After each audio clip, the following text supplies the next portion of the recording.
It's like the middle of the night, and all of a sudden I'm up, out of bed. I guess the wife expects this by now.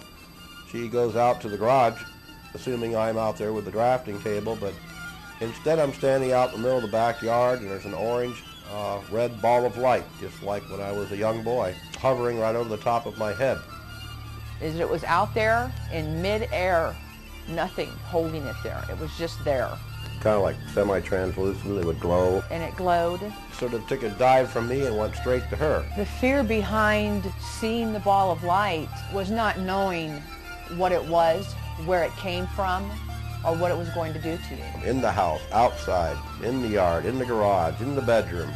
I mean, you couldn't get to the bathroom, this thing just wouldn't appear out of nowhere, shoot through the walls, reappear. I remember taking my daughters and we hid under the kitchen table. I'm now seeing other people like the wife, the kids, relatives, friends, the neighbor, the postman. They're scared. They're afraid of this. Many people who've had these extraterrestrial contact experiences begin with feelings of fear and even trauma. When this thing would show up, your TV would go crazy. You've got static and snow. The investigators came in the door. It would pulse, make electronic sounds, strange beeping and tweakings. He went out there and he just started swinging mad happy at this ball of light. I'm becoming ill, I'm becoming sick.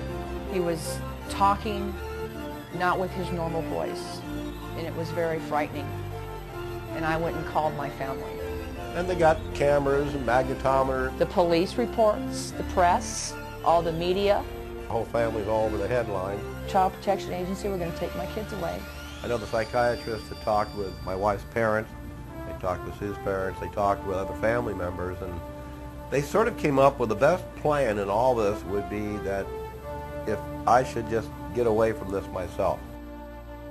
Asked him if he wanted to see me, and he said yes, and that's how it started. I fell in love with Brian Scott. I met Jim Frazier, but he was really a lot different than anybody else I had run into. The host was speaking through me, and he talked about a ball of fire would come.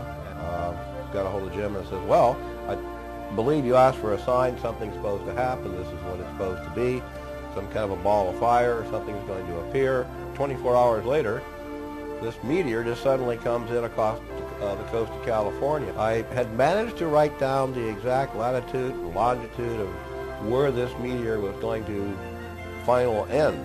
The sky lighting up, the trees lighting up, and then eventually the whole area where I was at lighting up. It was brighter than the sun coming down to Earth. Once Jim actually had heard that this event really did occur, he decided to jump in with both feet. And water drops just appeared out of nowhere on his skin. My left hand is going like crazy, writing and writing all sorts of symbols and diagrams, and my right hand is kind of sitting here like a limp noodle. Now, basically it's all backwards because I'm right-handed.